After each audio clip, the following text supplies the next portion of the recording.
Voici une petite vidéo pour essayer de mieux comprendre la question des asymptotes verticales et des points trous. Pour savoir un petit peu de quoi il s'agit, il faut d'abord bien comprendre le problème, d'où émerge la question de l'asymptote verticale et du trou. Le problème derrière cette question est lié aux fonctions. On va appeler f la fonction avec laquelle on va jouer un peu ici. Sont les fonctions qui ont un domaine de définition qui est incomplet, c'est-à-dire un domaine de définition de la forme R privée de certains nombres. Pour l'exemple ici, on va dire que le domaine de définition c'est R privé de 2. Ce que cela signifie du point de vue graphique, c'est que à la hauteur x égale 2, ce qui se trouve là, le graphe de la fonction ne peut pas croiser la droite.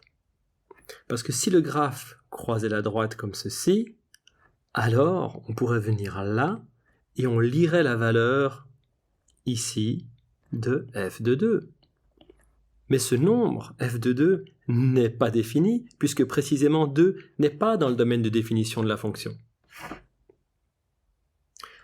Autrement dit, pour une fonction qui n'a pas 2 dans le domaine de définition, on ne peut pas avoir le comportement classique, qui est celui d'avoir un point pour une abscisse donnée, et le graphe doit avoir un autre comportement.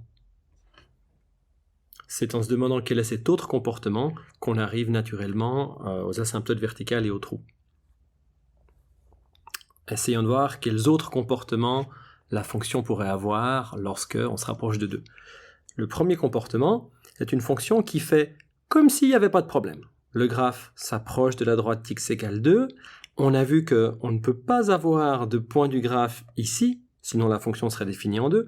Donc la fonction laisse un petit trou ici et repart de l'autre côté comme si de rien n'était. Deuxième comportement, mais qui ne va pas nous intéresser, c'est celui où le graphe de la fonction s'agite de façon difficilement descriptible à l'approche de x égale 2. Ça depuis un côté, puis depuis un autre côté. Bon, ce sont des cas un peu plus compliqués, et on n'étudie pas ça dans le cadre du cours. Le troisième comportement que l'on peut avoir, qu'on va illustrer ici, est celui où le graphe s'approche de l'abscisse x égale 2, mais pour ne pas croiser cette droite verticale, le graphe se verticalise lui aussi. Tout se passe comme si la courbe essayait d'éviter la droite verticale. Avec ces deux cas de figure, celui de gauche, où le graphe fait comme si de rien n'était, et celui où le graphe essaie d'éviter le mur, on a les deux cas qui nous intéressent. Ici, on retrouve le cas du point trou. On peut essayer de lire ces coordonnées. On voit que la coordonnée x du trou, c'est 2, et la coordonnée y, il va falloir qu'on voit comment on la calcule. On sait déjà qu'il y a 2, et là, il y a une coordonnée qui reste à calculer. À l'autre extrême du schéma, on a le cas de l'asymptote verticale. L'asymptote verticale, c'est donc cette droite, et on décrit les droites avec des équations, comme on a vu au cours de géométrie vectorielle. L'équation de celle-ci, c'est x est égal à 2. Et la question qu'on peut se poser à ce stade, c'est, lorsque de la fonction je ne connais qu'une formule, comment est-ce que je découvre que je suis dans ce cas de figure-ci, ou dans ce cas de figure-là? Il y a une seule réponse pour les deux cas, et la réponse c'est le calcul de limite. Puisqu'on ne peut pas calculer f de 2, on peut quand même essayer de calculer la limite lorsque x s'approche de 2 de f de x. Et nous allons voir que, suivant le résultat que l'on trouve, la valeur de cette limite, alors l'interprétation sera différente.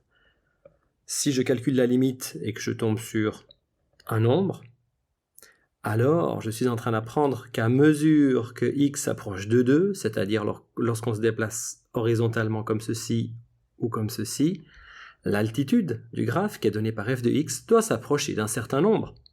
L'altitude, celui ici. Donc on trouverait, si on veut faire une correspondance de couleurs, ce nombre, c'est ce que je vais lire là. Et ce nombre est donc la coordonnée y du point trou. Dans l'autre cas de figure, je calcule la valeur limite et je trouve que cette limite est infinie. Ce qui veut dire que lorsque x s'approche de 2, comme ceci ou comme ceci, les valeurs de f de x, elles, doivent aller vers le haut sans aucune borne ou vers le bas sans aucune borne. C'est ce que l'on voit sur ce bout de courbe ou sur ce bout de courbe.